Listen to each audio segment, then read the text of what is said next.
রহমতুল্লাহি ওয়া বারাকাতুহু।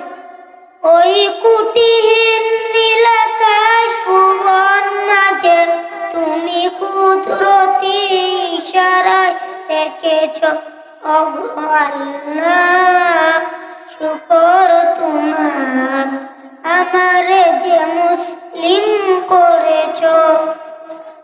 ওগো আল্লাহ, শুকর তোমার আমারে যে মুসলিম করেছ।